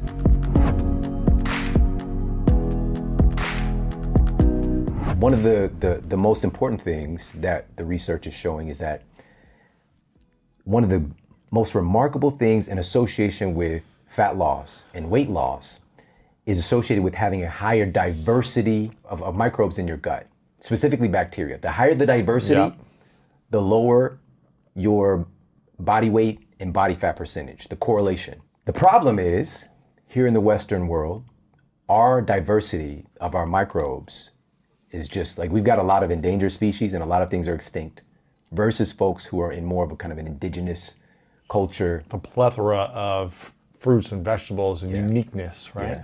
Yeah. Somewhere around 4 times as many different microbes, right? So take yours, multiply it times 4, the different species of microbes, all right? So in the Western world, our diversity is going down. And this is also associated with some of the problems we're seeing that we think it's just associated to, it's people they don't have willpower, end of story. Right. But here in the United States, and I want people to really get this, we have an epidemic. And nobody's talking about this. And nobody's talking about this right now in association to the problems we're seeing. We have an epidemic of obesity. Over 200 million people here in this country right now are overweight or obese. All right? What's the definition of obesity? Obesity. How much this is body fat or percentage? Unfortunately, this is tied to some questionable metrics with BMI, because Body somebody mass can index. have a lot of muscle on their frame. But we're not talking about that, all right? We're talking about, we know what's happening here in the United States. And a recent study came out, this meta-analysis determined that about only 12% of United States citizens are metabolically healthy, all right? So we got over 200 million people who are overweight or obese. How much body fat is overweight on a person? Or how much body fat percentage would that be? Is this it depends. 20%, 30%? What's the... I mean, even these numbers, man, can be a little bit... for example, it doesn't necessarily mean that you're healthier because your body fat percentage is low. Right. Like I had a 4.6% body fat at one point. I was not healthy. Right. Right. But just in general, guys can be somewhere in the ballpark of 12%, 15%. And that's still, but then it's just like the vanity aspect. Like I can't see my lines. Yeah, exactly. Like I can't. Because right now I'm like 16%. Yeah. And I just checked But it you're a last healthy week. guy. Like this is what I'm saying. Like when I say that it depends on you, these numbers, we have a big problem with these numbers. Yeah. But I'm using the numbers as a leverage as far as with statistics to try to get our eyes open. But there's so much variance within that. Because again, some people would sell name their firstborn child Rumpelstiltskin, to have your body. Right. You know what I mean? Right. So yeah, we got to keep this stuff in context. Sure. Now, Okay. 200 million people in the United States Are obese. Obese or overweight. Yeah. On top of that, over 130 million people in the United States have type 2 diabetes or prediabetes. 130? Yes. Wow. Yeah.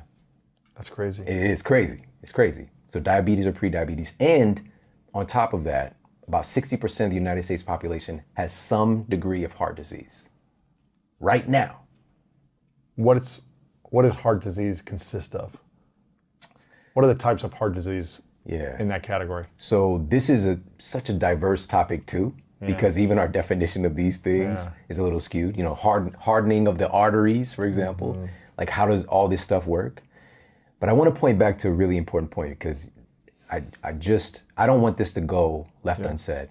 Some of my best friends are the top cardiovascular surgeon in the world or the top gastroenterologist in the United States. Right? These are my friends, colleagues, and they will tell you. So top gastroenterologist, just talked with him recently.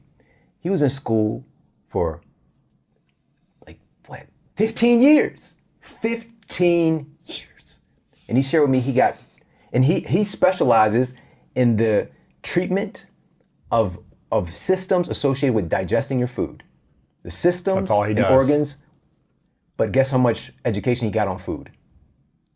1 month? 2 weeks. Yeah.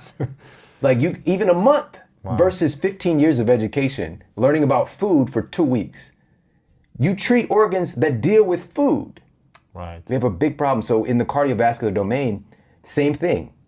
Elective, right? And your heart is made of the food that you eat. Your arteries are made of the food that you eat. Your blood is made of the food that you eat. How do we not have an education on these things?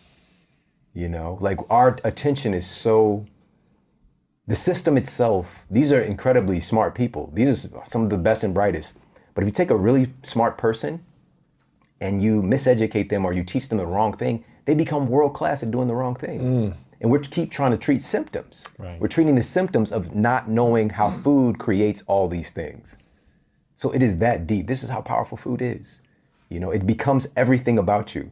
The things you see in the mirror, how you feel, it's all based on food. You know, it's so powerful. So what if I'm talking about how to optimize the microbiome? yeah, And I'm hearing you say it's the diversity of the whole foods that we should be eating.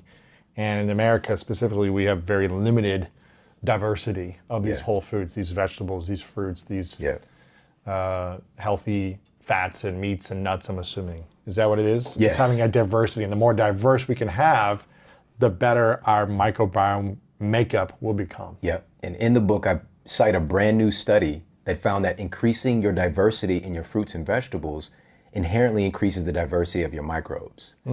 So this is a very simple thing we can do. Even if we're eating healthy, we tend to get caught in our little like food meal prep gone awry. You know what I mean? Like chicken, rice, Yeah, same thing broccoli, every day. chicken, rice, Yeah, broccoli, yeah. you know? But I'm eating healthier compared to but what are you doing for your microbes? They need a diversity. And really the heart of the matter is, I've been talking about probiotics for 15 years. Taking right? probiotics. Yeah, not taking, but just the science of probiotics. And of course, that's one input. But you can take all the probiotics you want. They're not going to colonize if they don't have the food that they want. It's kind of like going to a party and you're hungry and they don't have snacks that you want. You're gonna have to leave there soon and hit Del Taco. You That know, Taco whatever. Bell life, baby. You know? I've been at Taco Bell for about 10 years. Dude, I would get the 10 pack. Oh, man.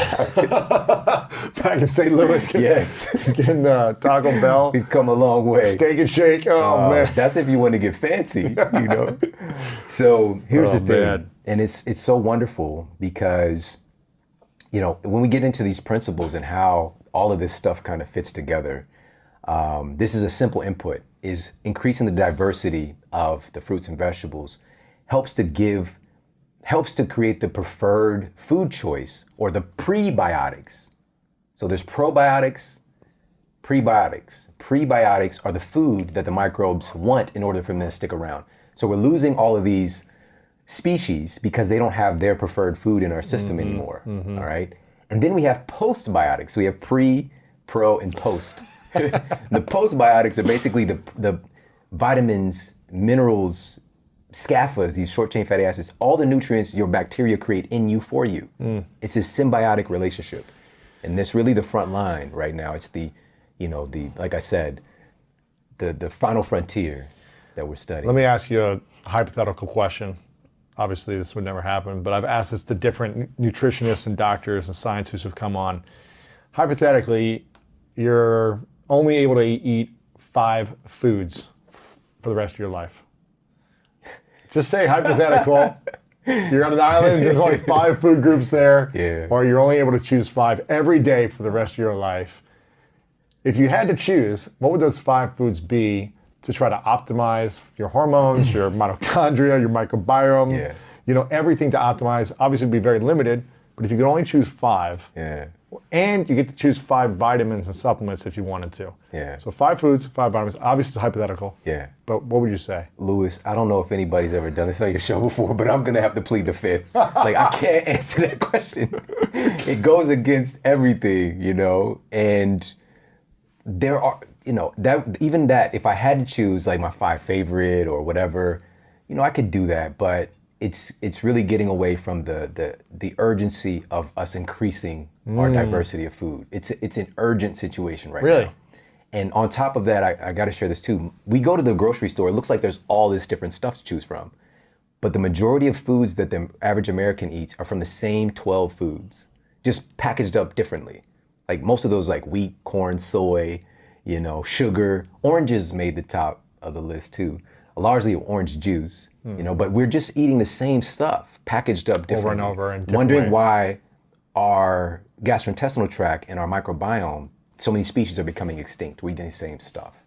So, yeah. It's becoming extinct because we're not eating more diversity? Yes, diversity. So it's why grow it, why plant it, why, you know, develop it if we're not eating it, essentially, right? It's the way that this gets into the most important part of the book for me, which is the systems behind why we're eating the way that we're eating and how do we fix those systems.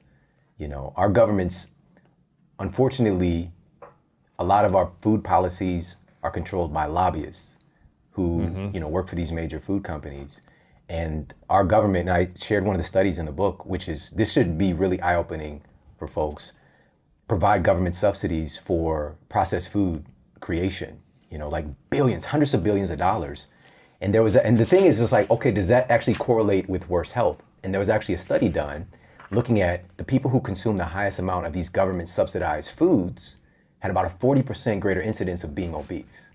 So there's a direct link between what's being provided to our citizens. And it started off with good intentions, providing government subsidies to farmers, but now it's these big agricultural businesses that are growing the same genetically altered food crops that become the very basis of the human diet. The foundation of our food, yeah. And the fruits and vegetables aren't getting anything. And so this also leads to the reason it's so damn cheap for us to go to Taco Bell and get a whole damn taco. For 99 cents. Right. Not just one, but you get two for 99 cents. I know, it's crazy, right? man. 2 for 99-cent tacos, and an avocado costs $4 or $3, and it falls off a damn tree. Right? How is that possible? Yeah. And it gets into how the money is managed and where money is being funneled. And it's being funneled into the processed food system. So what would you say on a weekly basis are the types of foods you're eating in your house? Yeah. What do you eat then? What's the diversity of foods? If you're not eating 5, if you're eating 50, what are those foods? Those main foods for you? Okay, so key word here, diversity. Okay. Diversity. And I hesitant to say because I don't want people to base on what I'm doing because they need to do what's best for them. And what we do is we go through all of the stuff that has some clinical efficacy, like actual peer-reviewed evidence to support how this food is effective in blank thing. So whether it's helping the diversity of your gut, whether it's helping to mental performance. Yeah, that. And also, since we're on the subject of metabolism still, I'll give you one of my favorite food groups and what I do on a regular basis. And this is highlighted in an incredible peer-reviewed study that found that the consumption of green leafy vegetables, everybody hears it, eat your veggies, eat your veggies. Why? Now we know why. So what they found was that the consumption of non-starchy green leafy vegetables led to a direct increase in the production of our body's major satiety hormones, like GLP-1, leptin, right? So the things that control our satiety.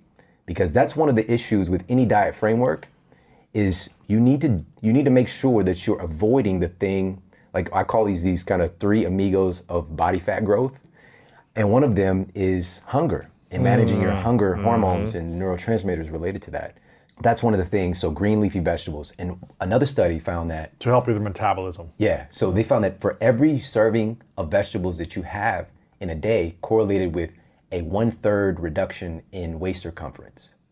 What's that mean? So every serving of vegetable led to about 1/3 less fat being on your waist. Really? Yeah. Yeah. Really fascinating. And then if we want to make the jump to the cognitive side. What would be the top veggies, leafy greens? There's so many. Diversity, man. Spinach, kale, bok choy. All of it. Just get it all. All of it. Diverse. Now, is it cooked, raw in a salad? What's both? Really? Diverse. Doesn't matter. And it also keeps things fresh and fun. And also, let me be clear about this too. When I'm talking about green leafy vegetables, you know this, man. Well, you might not remember. I didn't eat a salad until I was 25. Yeah. It took me until about 25. Right, we 30. had this conversation. Maybe I was 30 when I got sweet greens. It was 30 in New York City. Yeah, the Greatness Bowl. Yeah, exactly. Exactly. But I think part of why I'm so good at this is that I was really, really messed up, and I just grew up in a culture where, this just wasn't a part of my reality. There's no way that I would eat a salad. Right. And so please understand, a big part of that is association and culture and environment. And we talk about in the book, but also if food tastes good, it makes it a whole lot easier. What if we make those vegetables taste phenomenal, right? And that's the thing that's missing oftentimes. And we also have this thing in our minds that if it tastes good, it's not healthy. There's like this little thing, like this can't be good for me. But it's actually, why do you think food tastes good? It tastes good for you to eat it. It encourages, we're hardwired to seek tasty things. But food manufacturers have leveraged that desire to eat tasty things to our detriment, And so I talk about that food science and the science of flavor, because even flavors in foods are indicators of nutritional content if we were living in a natural way, right? So that we develop these flavor preferences based on, we might be deficient in selenium and omega-3s. So we have these flavor associations, we know like, okay, I need to go and eat blank food. You know, I need to go and catch some fish because my body is wanting this thing. Now we just go to 7-Eleven. Right. You know what I mean? Like, but we can take back control of these systems and recalibrate them. And I was going to share earlier, one of the things that I wanted to do was stack conditions. So when I give you this food, it's not just one thing it's good for. There's another side with the cognitive function side. And this was conducted by researchers at Rush University in Chicago. And what they did was they looked at folks who were beginning, you know, into their senior years and actually looked at their brains and looked at their diets. And they found that folks who ate 2 or more servings of green leafy vegetables each day had brains that were about 11 years younger on average. Shut up. Yes. This is why I was so stupid in school. I just ate sugar all day. I never ate any vegetables. Yeah. Man. Me too. Me too, man. I would get that personal pizza. Oh man. And get the pretzel with cheese. And that sounds amazing. I dip the pretzel into the cheese and then dip the pizza into the Oh, cheese. that sounds like my life. So I'm over there game day, you know, like Eating the bowls of muscatoli dinner. pasta. When the offense is in, I'm doing my thing. When defense, I'm yawning, I'm tired. Like, I was you know. so tired all the time. Yeah. Working out, practice, always yawning. Yeah. Never ate anything healthy. Yeah. I think I told you this when I went to Principia at the boarding school. There was a milk dispenser in our dorm. I was 13 years old. A 5-gallon milk dispenser. What? A milk dispenser? Milk dispenser. Not 2%, whole milk. That whole milk. This is the cafeteria milk dispenser, you know what I'm talking about? That you like Oh, pour yeah, for out. the cereal. They put the big bag in there, like big 5-gallon bag that you put in there, they cut it open, and then you open it up. I got them to move it into my room. And I swear to you, I would go through 5 gallons every week. No, this is Swear crazy. to you. Are you Drink serious? it throughout the morning, drink it at night when I'm studying, drinking it all day. Because this is how I was conditioned as a kid. My dad would give me a glass of milk every night. It was just like, drink more milk. Yeah, milk doesn't Commercials, good. Yeah. all this stuff. I had a 5-gallon dispenser for a year in my dorm, just drinking it all day. And I was like, man, why am I always tired? I can only imagine the quality of athlete I could have been had I learned nutrition when I was a teenager. Because I didn't eat anything quality. Yeah. Never. That's crazy. Man, like, that's literally blowing my mind. You got them to move it into your room? My room. You're a freak. Right next to my bed, just drinking it all day. Wow, dude, that's crazy. And like you said, what could have been? What could You have know, been. Same thing for me, you know. And I ran a 4.540 when I was 15, you know. Imagine eating healthy. Dude, but it was that same You'd be season. 6 feet tall if you ate healthy. In the same season, I was doing track practice, 200-meter time trial. And as I was coming off the curve into the straightaway, you know this story, my hip broke. Ooh. And my bones were so brittle. I was 5'9" in 8th grade. Like, I was towering. You know how you're in the back row? Yeah.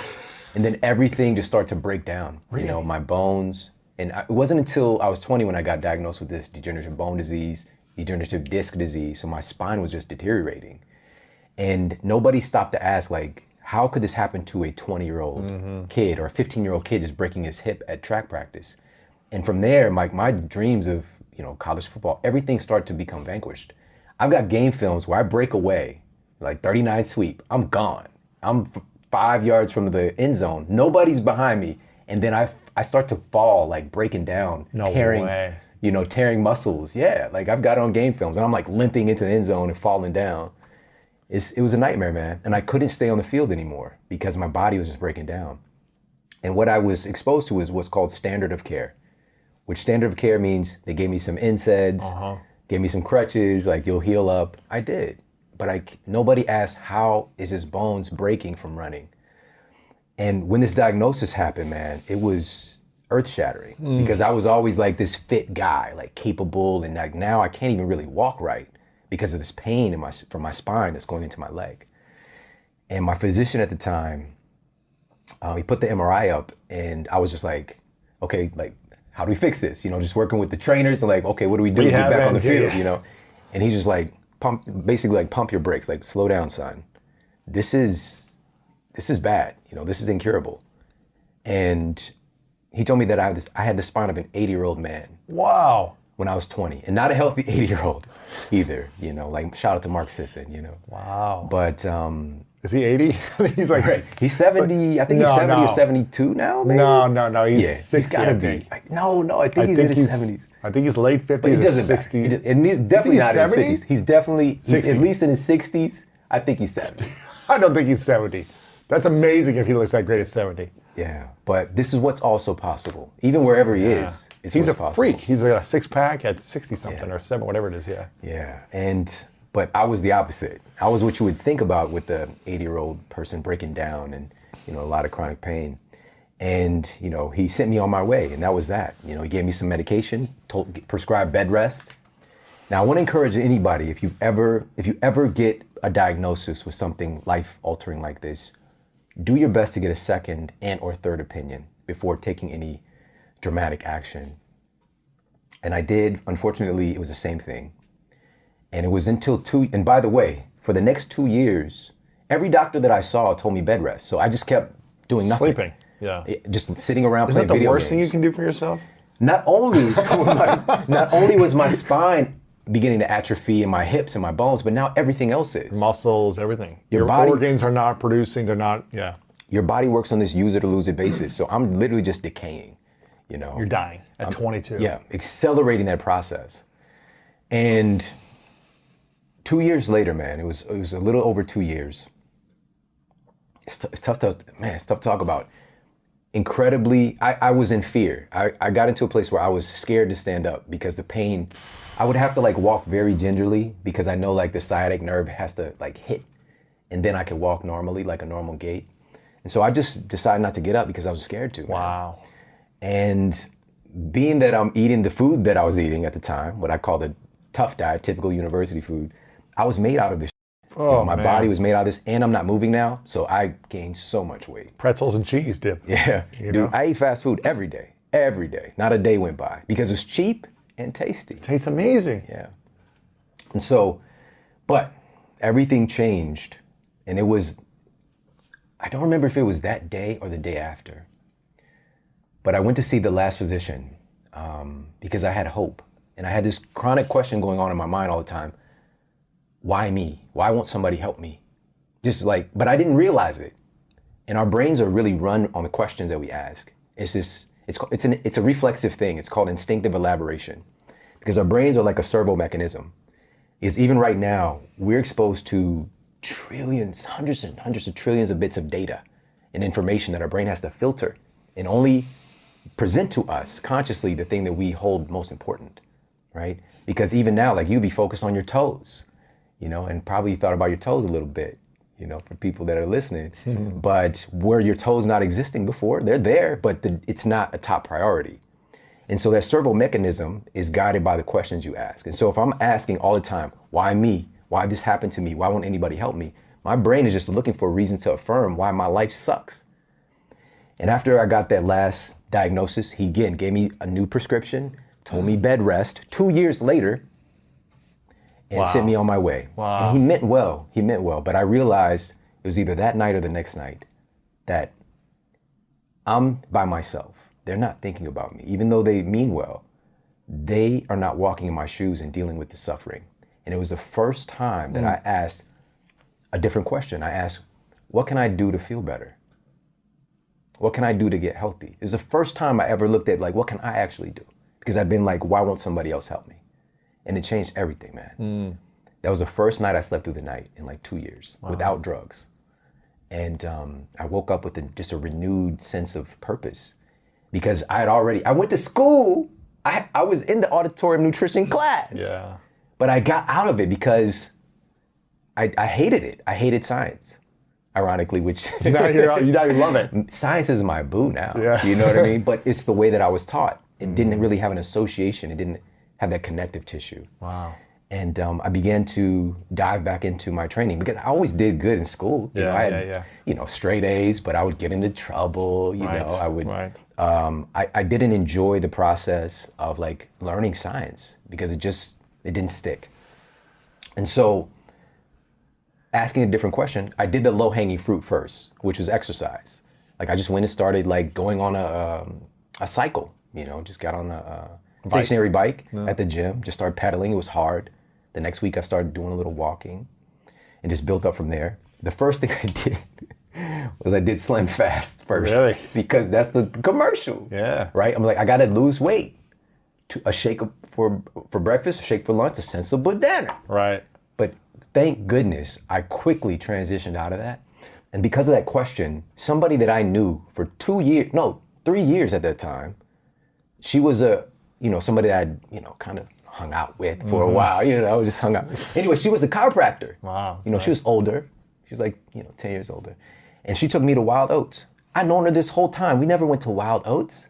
Yeah. Went to Wild Oats. I walk into this entirely different dimension. Like, I'm like, why is there grass sitting up there on the counter? People to buy this and eat it.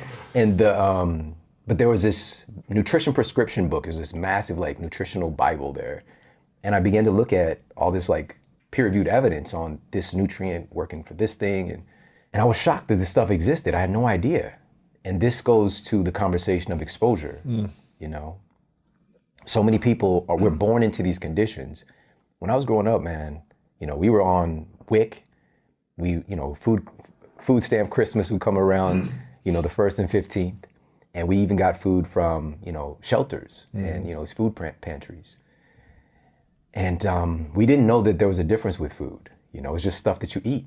And I just want stuff that tastes good. That was the end of the story. I didn't know that it mattered. I thought that if you want to be healthy, you exercise. Because I looked fit, but my body was made out of straight crap. Yeah. Sugar, crap, processed food. But going there, I started to then I went from Slim Fast to becoming a natural pill popper. All right, because now it's like all these isolated nutrients. But I quickly, thank goodness, again, transitioned out of that. You mean supplements? Yeah. Because, and not to say that supplements aren't helpful, especially the right ones, but it's still looking at food through this allopathic lens that I was taught in school, which is like a pill for this. Yeah. A pill for every ill. Do you take supplements now? Definitely not as many. And there's a reason why, too, that we talk about in Eat Smarter, which it went from about 7% of all liver damage to about 20% in recent years being associated with supplements. Shut up. Overconsumption, yeah. It's real. Because your liver has to handle the processing of these isolated nutrients. Oftentimes, this is not a very regulated system either. Not to say supplements aren't good, but we're taking some people are taking 20, 30 different supplements a day. So what happens when we take that many supplements a day consistently over time? It affects our liver? So your liver is responsible for, number one, drug metabolism. We have somewhere around 70% of the United States population is on prescription drugs. Your liver is handling that first and foremost. And also your liver is responsible for food metabolism, that interaction as well, which, man, the name, live-er, is responsible for you being alive, massively. We can't survive without your liver. There's only one liver, right? It's 2 kidneys, one liver. Yeah. You got 2 eyes. There's some pirates out there. You can have, but you can have 1 kidney and survive. Yeah. But there's only one and liver. even with your liver, you can lose portion of your liver and grow it back. No way. Yeah. That's pretty cool. It's regenerative, magical, seemingly magical. How big is the liver? It's pretty big. I mean, as far as the internal organs. But here's the crazy thing is that with it, again, I want to reiterate, it's not that supplements are bad, especially the right food-based supplements, especially, but isolated synthetic chemicals, right? So about 20% of hospitalizations from liver problems is associated with supplement consumption now. No, come on. Yeah. From supplements, not prescription pills, but actual over-the-counter supplements. Yeah. 20% of liver challenges in the hospitals are due to this? Yeah. How do they know it's based on supplements and not? They just do an intake and look at what the person's consuming, So again, this type of science is still there's nuance there. But just for us to be aware that this exists, that hey, wait a minute, maybe I want to pump the brakes a little bit on taking all these pills. So this was game changer for me, man. I asked the question, okay, so I've got degenerative disc disease. My spinal disc have degenerated. I have 2 herniated discs that cause me all this pain. What are they made of? I asked this simple question. What are my discs made of? What are they made of? What is my spine? What are my bones made of? My bones are my bone density so low. What are they made of? We think of calcium. Calcium is what right? we think of because of the marketing, but there was 20 other things that were as important, if not more important, for the formation of bones and our bone density. Really? That I had no idea about. Magnesium, even omega-3s that we think about in associating to like brain health. Omega-3s are needed for bone formation as well, all right? So I wasn't getting any of that stuff in my diet, so I started taking pills first, but then I was like... Supplements or? Supplements, Yeah. So I asked, what foods are these things found in? And then I understood the seemingly magical aspect of food, which there are all these other things that are there too. These cofactors and biopotentiators. And the game-changing insight was that what have we been consuming the longest? This supplement is new. This drug is new. Humans, we have millions of years of evolution in relationship with eating foods that have supported our development. What do my genes expect me to eat? Where does it expected to come from? Food. From a concentrated pill supplement or from food? Yeah. So I started to make my mandate then, 20 years ago, was food first. And that was a game changer. So once I did that, man, 6 weeks after that moment of decision and like revelation, the pain that I've been experiencing every day that had me in fear of standing up was gone. Wow. And I was scared. I was even more scared then because I felt like I'm gonna do something that's gonna happen. So I'm like freaking out, but I'm also like, let me just keep going with this. Let me keep going. And I was feeling so good. I lost about 18 pounds at that point, which is not typical, but I was like the skinny kid in my family for a while. And now like it just, those, fat genes, these epigenetic influences turned on. So the weight just came off of me. And the most wonderful part and why I'm sitting here today with my man, Lewis Howes, is my professors, students, at the school, they saw me. And it wasn't like I looked like somebody just lost weight. It looked like somebody who was like really healthy and alive. Yeah. Because when I see my pictures of myself then, I look like freaking like Casper the Ghost. Wow. Like I look like a shell of myself. Like there's something missing. The light is not there. And so people started coming up to me, and the first person who like specifically asked me for help, she was somebody I went to high school with who ended up going to the college I was at. And she saw this transformation. She was like, hey, can you help me, to do what you did? And I was like, absolutely. And so I was just like gonna like schedule time to like meet up with her. And then she was like, how much should I pay you?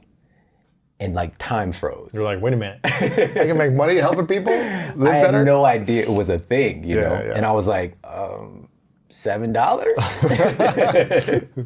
And that was the beginning, man. So then I went on to like certification for personal training, strength and conditioning coach, then, graduating, shifting all my coursework like to biology and all those things, and then opening my clinical practice and working as a nutritionist for over a decade, man, and just seeing some amazing transformations.